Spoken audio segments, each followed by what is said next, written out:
licença, deixa eu fazer uma perguntinha. O que você entende por energia nuclear? Energia nuclear? Pô, agora você me pegou, hein, compadre? Nada. É, razoavelmente coisas tóxicas. Energia nuclear? Isso. Eu não sei. Não sei, não entendo muito bem. Eu nem sei te dizer, viu? Eu nem sei te explicar. Da minha parte eu não entendo nada. Nada. Não entendo nada não. Não sei. Sinceramente, não entendo nada, viu? Eu entendo como que é? Energia nuclear. Eu entendo que energia nuclear é isso. É isso aí. É isso aí. É isso. O que o senhor entende por radioatividade? Rapaz, sinceramente não sei responder não. Pra mim seria acho que uma bomba. Tipo uma bomba atômica, né? Uma coisa que faz a bomba atômica. Radioatividade é a emissão de alguma partícula radioativa a partir de urânio ou plutônio. É a energia tocada pelo átomo. O que eu entendo? Olha, acho que nada. Quando o assunto é radioatividade e energia nuclear, muita coisa ainda permanece confusa na cabeça das pessoas. Afinal, quais os riscos que os materiais radioativos causam à vida? O que a energia nuclear pode produzir em benefício do planeta? Para que possamos responder a estas questões, é necessário se fazer um estudo sobre a radioatividade e seus efeitos. E é este assunto que vamos conhecer neste volume. O surgimento da radioatividade. O que é radioatividade? Teoricamente, a radioatividade é um fenômeno natural, onde os átomos de alguns elementos emitem radiações para buscarem sua estabilidade. Mas o que são radiações? Como começou essa história? No fim do século XIX, em 1895, o físico alemão Wilhelm Conrad Roentgen, que já realizava experiências com tubos de raios catódicos, verificou que alguns materiais ficavam fluorescentes sob a ação desses raios. Porém, verificou também que estes raios não sofriam desvio quando submetidos a um campo magnético e concluiu que não tinham carga elétrica, dando a eles o nome de raios X. Esses raios chegaram a impressionar negativos de filmes fotográficos. Esta descoberta teve grande importância, principalmente no campo da medicina, pois poderia-se observar o interior do corpo humano sem ter que abri-lo. Em 1896, o físico francês Antoine-Henri Becquerel, que já realizava estudos sobre substâncias fluorescentes, fez um experimento para constatar se estas substâncias emitiriam raios semelhantes aos raios X. Ele reservou uma quantidade de um sal de urânio, o sulfato duplo de potássio e uranila, e enrolou numa chapa fotográfica e em papel preto. A chapa foi sensibilizada sem a presença de luz ou de raios catódicos. Portanto, concluiu que o próprio material emitiu radiação com propriedades semelhantes aos raios X. A essa nova forma de radiação denominou-se radioatividade. Esse nome foi dado pela química polonesa Marie Sklodowska-Curie, casada com o químico francês Pierre Curie.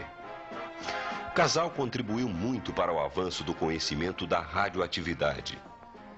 Marie Curie, estudando vários compostos de urânio, material radioativo, constatou que a intensidade da radiação emitida seria proporcional à quantidade de urânio presente na amostra.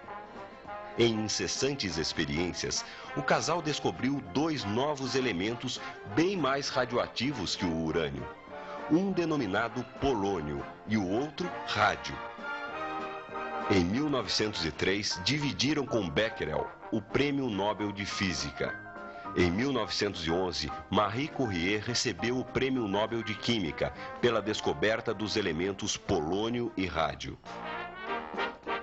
Antes disso, em 1898, o físico inglês Ernest Rutherford havia montado uma aparelhagem para identificar as radiações provenientes de um material radioativo. Ele colocou uma amostra de polônio, material radioativo, envolto por um bloco de chumbo, com uma pequena abertura para que as radiações fossem emitidas diretamente em uma placa de material fluorescente. Com o auxílio de placas metálicas, uma com carga positiva e outra com carga negativa, conseguiu detectar dois tipos de radiação. Aquela atraída pela placa negativa possuía cargas positivas, sendo denominada radiações alfa. Aquela atraída pela placa positiva possuía carga negativa, que foi denominada radiações beta. Em 1900, o físico francês Paul Ulrich Wheeler, realizando experiências semelhantes às de Rutherford, detectou radiações que não sofriam desvios pelo campo magnético. Essas radiações receberam o nome de radiações gama. Rutherford também constatou que o poder de penetração dessas partículas ocorre nesta ordem. Alfa é menor que beta, que é menor que gama. Estava aberto o campo para se compreenderem as leis da radioatividade. As leis da radioatividade. Para estudarmos as leis da radioatividade, vamos fazer uma pequena revisão para identificarmos corretamente alguns termos e símbolos. Reações químicas ocorrem na eletrosfera do átomo, onde encontram-se os elétrons. Reações nucleares ocorrem no núcleo do átomo, onde estão os prótons e os nêutrons. Alguns átomos possuem seu núcleo instável e, para atingirem a estabilidade, liberam partículas radioativas alfa e beta. Número de massa, representado por A, é o total de prótons mais nêutrons de um átomo. Número atômico, representado por Z, é o número de prótons de um átomo. Assim, temos a representação convencional de um átomo. Isótopos são átomos de um mesmo elemento químico que apresentam o mesmo número atômico e número de massa diferentes, podendo ser chamados de nuclídeos. Radioisótopos são nuclídeos que emitem radiação. Vamos ver agora como as partículas radioativas se comportam e as leis que regem a radioatividade. Partículas alfa. Primeira lei, definida pelo químico inglês Frederick Soddy. As partículas alfa são constituídas por 2 prótons e 2 nêutrons, correspondendo ao núcleo de um átomo de hélio. Quando um núcleo emite uma partícula alfa, o seu número de massa diminui 4 unidades e seu número atômico diminui 2 unidades. Vejamos agora um exemplo. O átomo de tório emitiu uma partícula alfa e se transformou em átomo de rádio. Vamos ver agora as partículas beta.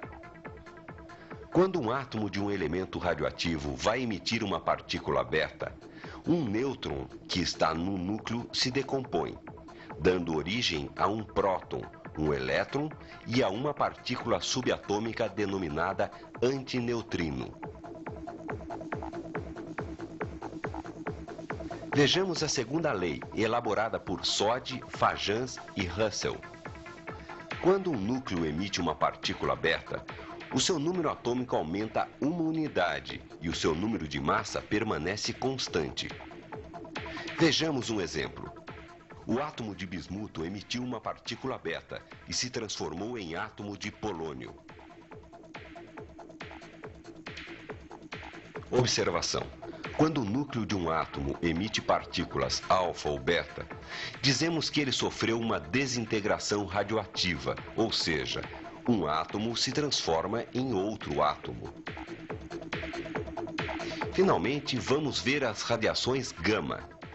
Elas não são formadas por partículas de carga, mas sim por ondas eletromagnéticas. Possuem, como já vimos, o maior poder de penetração. Esse esquema mostra como as partículas podem penetrar nos diversos materiais existentes. O poder de penetração das radiações alfa é pequeno, mal atravessando o papel, uma folha de alumínio ou roupas finas. Já a radiação beta consegue penetrar em laminados de metal, madeira densa e roupas grossas. E a radiação gama possui o maior poder de penetração, chegando até uma parede fina de chumbo ou concreto.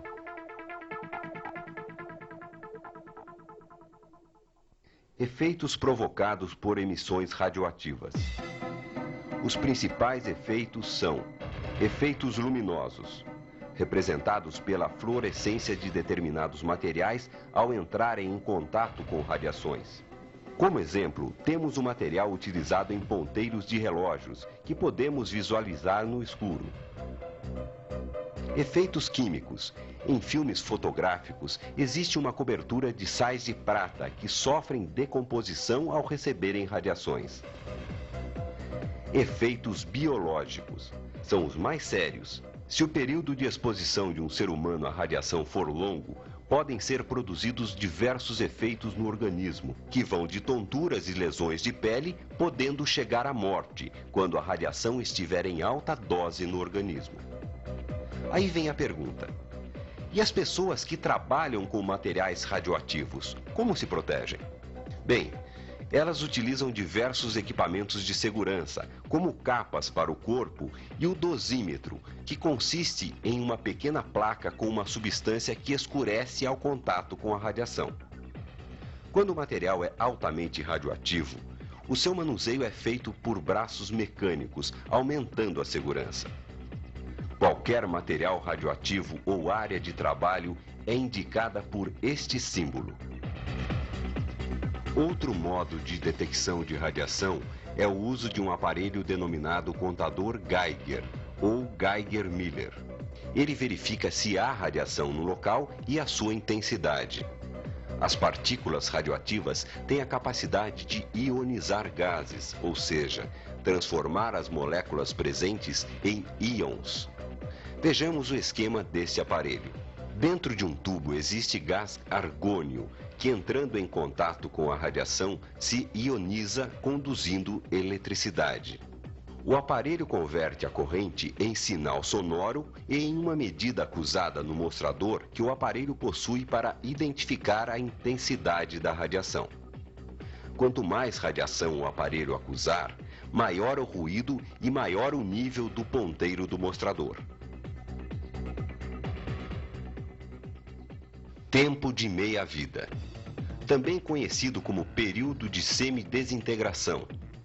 Essa medida indica a diminuição da desintegração radioativa que o material vai sofrendo com o passar do tempo. Sua definição é: tempo necessário para se desintegrar a metade dos átomos radioativos presentes em uma amostra. Este valor é representado por T-meio. Vejamos um exemplo. A meia-vida do actínio, que possui número atômico 89 e número de massa 227, é de 20 anos.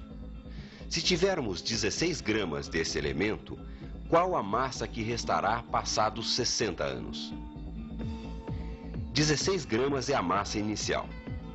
Passados 20 anos, por ter sofrido desintegração, a massa se reduziu à metade, ou seja, 8 gramas. Passados mais 20 anos, a massa se reduziu à metade, ou seja, 4 gramas. Passados mais 20 anos, a massa se reduziu novamente à metade, ou seja, 2 gramas. Portanto, após 60 anos, teremos 2 gramas da amostra de actínio. Vale destacar que a substância, quando sofre desintegração radioativa, não some, apenas diminui sua quantidade em uma amostra por estar se transformando em outro átomo. A tabela seguinte mostra alguns valores para a meia-vida de algumas substâncias. Para o isótopo polônio de número atômico 84 e número de massa 218, seu tempo de meia-vida é de 3 minutos. Já para o isótopo polônio de número atômico 84 e número de massa 210, o seu tempo de meia-vida será de 138 dias. Já se considerarmos o urânio usado na bomba atômica, seu tempo de meia-vida será de 710 milhões de anos. O que significam esses tempos?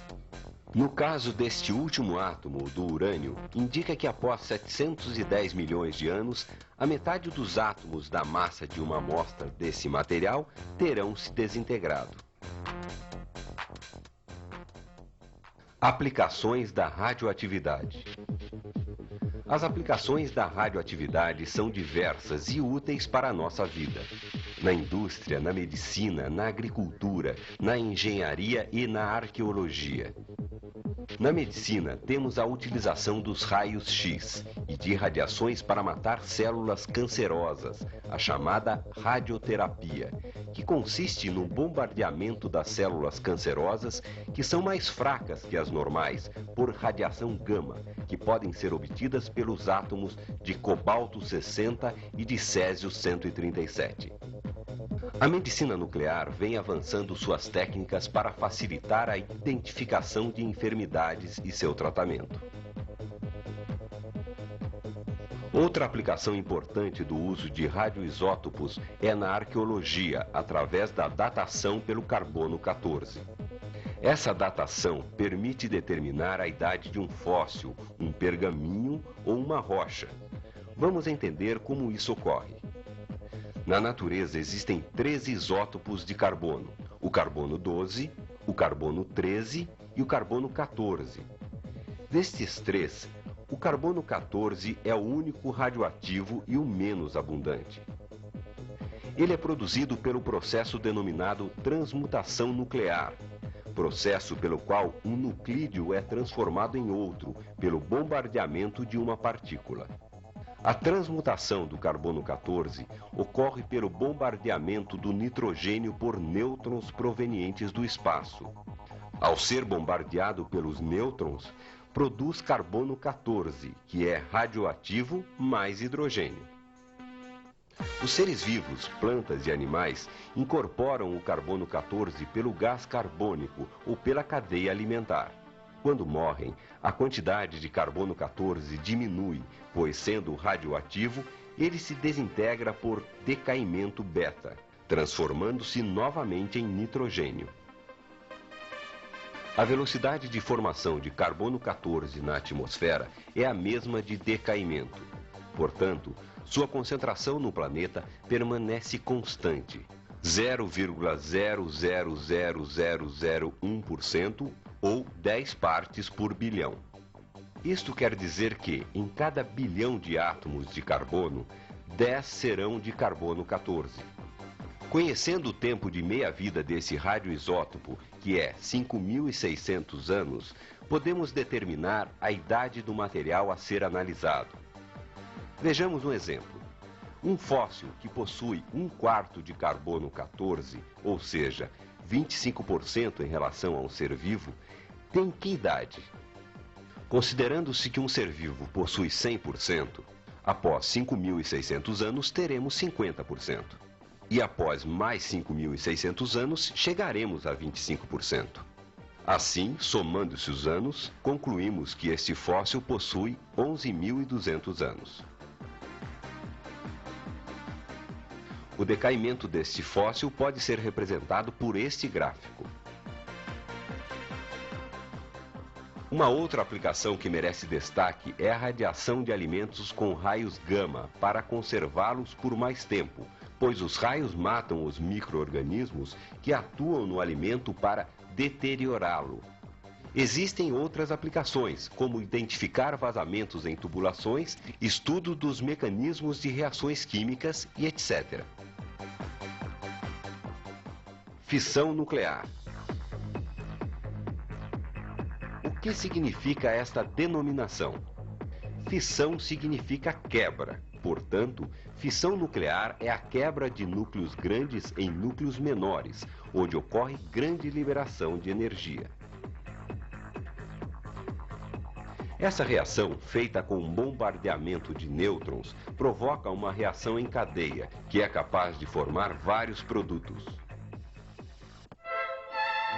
Enrico Fermi, físico italiano, realizou a primeira reação nuclear em cadeia em 1942, bombardeando átomos de urânio com nêutrons.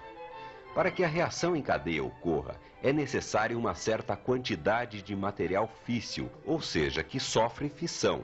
Se a quantidade for inferior à mínima requerida, a reação não terá continuidade. Essa quantidade é denominada massa crítica. Esse tipo de reação, quando controlada, o que acontece nos reatores de fissão, produz energia que pode ser aproveitada. Porém, quando não é controlada, acontece uma liberação muito grande de energia, causando danos enormes, como nas bombas atômicas. Bomba atômica. Com a descoberta da fissão nuclear e conhecendo a enorme quantidade de energia que a reação em cadeia pode liberar, um grupo de cientistas construiu a primeira bomba atômica no laboratório do Novo México, nos Estados Unidos, sendo testada em 16 de julho de 1945 no deserto do Novo México. Para que você tenha uma ideia do poder de destruição, essa bomba possuía 12 quilotons, o que equivale a 12.000 toneladas de TNT. Para que a Segunda Guerra acabasse logo, evitando gastos com a invasão do Japão, 2 bombas foram lançadas sobre 2 cidades japonesas. A primeira em 6 de agosto de 1945, em Hiroshima, uma bomba de fissão nuclear de urânio 235, com o nome de Little Boy, o pequeno menino. A segunda, em 9 de agosto de 1945, em Nagasaki, bomba de fissão de plutônio 239, com o nome de Fat Man, Homem Gordo. Em 14 de agosto, houve a rendição dos japoneses.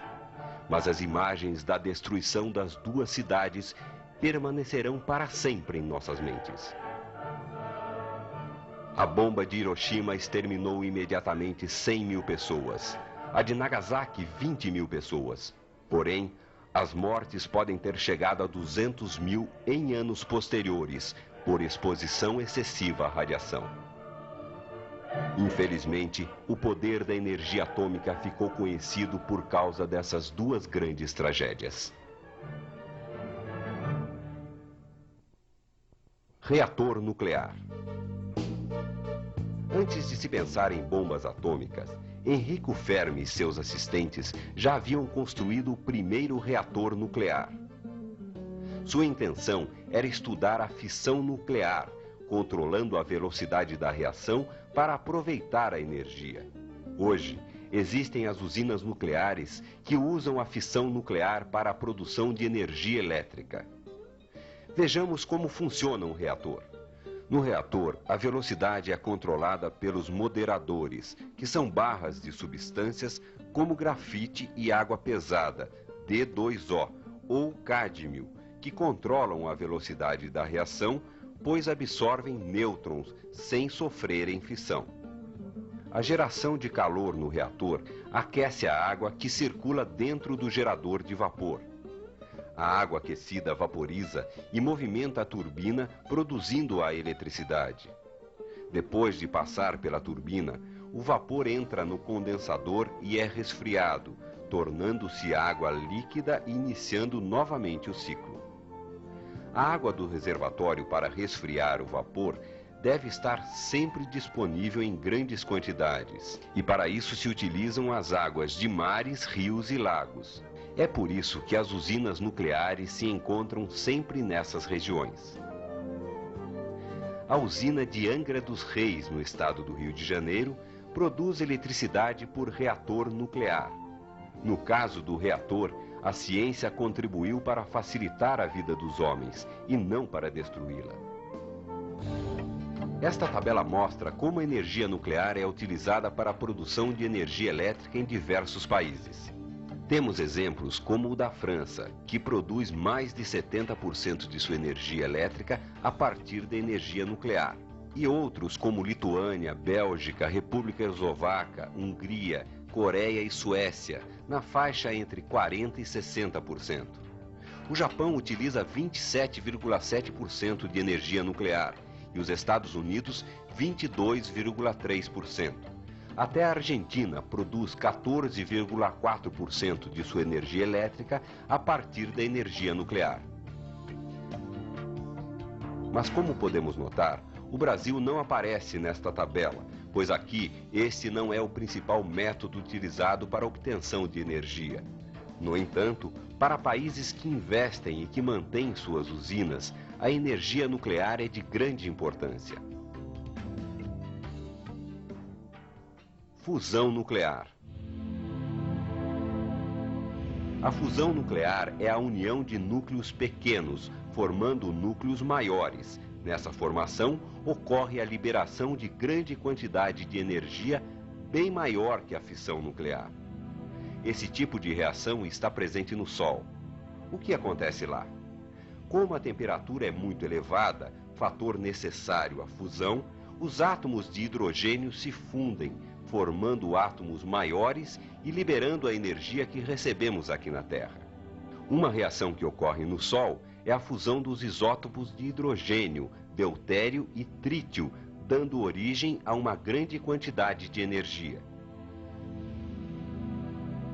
Apesar da fusão liberar uma quantidade maior de energia que a fissão, ainda não se conseguiu uma forma de controlar reações de fusão nuclear, pelo fato de elas ocorrerem em temperaturas muito altas, como no Sol, por exemplo.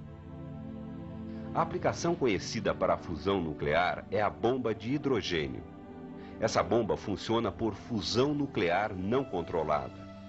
A explosão de uma bomba atômica é que funciona como detonadora para a bomba H, que é bem mais devastadora que a bomba atômica. No momento em que for descoberto um método para controle da fusão, o que já encontra-se em estudos em países como Estados Unidos e Inglaterra, talvez serão possíveis outras aplicações que não sejam destrutivas à humanidade. Lixo nuclear. Lixo para nós é tudo aquilo que não tem mais utilização prática, que já estragou. O lixo nuclear é assim, porém, não é tão simples nos livrarmos dele, pois possui substâncias radioativas que, expostas ou lançadas em lugares impróprios, causarão sérios danos ao meio ambiente em geral, incluindo os seres vivos. O que fazer então?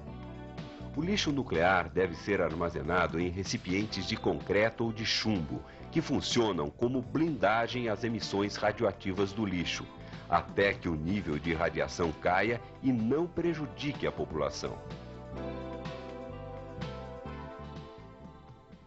Acidentes radioativos. Um dos acidentes radioativos mais graves que já aconteceu no Brasil deu-se em 1987, na cidade de Goiânia, quando dois rapazes encontraram uma cápsula contendo césio-137 e a abriram tomando contato com o material e expondo o mesmo a vários conhecidos. Diversas pessoas acabaram morrendo e dezenas de outras foram contaminadas devido à exposição ao produto. Mas talvez o pior acidente radioativo já ocorrido tenha sido o de Chernobyl. Em 26 de abril de 1986, ocorreu um superaquecimento no reator da usina de Chernobyl, na Ucrânia, provocado por um vazamento da água de refrigeração que atingiu o núcleo do reator. O resultado foi a destruição da parte superior do reator, havendo liberação de hidrogênio e combustível nuclear para a atmosfera. Em contato com o oxigênio do ar, o hidrogênio explodiu, deslocando a poeira radioativa para diversas partes da Europa. Muitos trabalhadores que tentaram apagar o fogo das instalações morreram por exposição demasiada à radiação. No local foi construído um túmulo com 300 mil toneladas de concreto, para que os resíduos que ficaram no local sofram decaimento radioativo por muito tempo. Estima-se, através de dados estatísticos sobre regiões afetadas, que muitas pessoas poderão morrer vítimas de câncer nos próximos 70 anos em virtude dessa tragédia. Sem dúvida, esse foi o acidente radioativo de maior gravidade ocorrido no planeta. Os acidentes aumentam o medo da população em relação à energia nuclear. Porém, o risco de ocorrerem é pequeno. Mas, com tudo o que vimos neste volume, podemos ter uma noção das vantagens e desvantagens que a energia nuclear nos oferece. A ciência continua sua busca para aperfeiçoar suas técnicas de controle de reações nucleares e de eliminação do lixo radioativo, para que a população mundial possa usufruir dos benefícios que esse tipo de energia proporciona. Este é mais um desafio para a ciência: alcançar o progresso sem gerar a destruição, criar melhores condições de vida, sem contudo destruí-la. É para isso que trabalha a ciência, e em especial o ramo da ciência que lida com os elementos, reações, fissões e substâncias de todos os tipos, a química.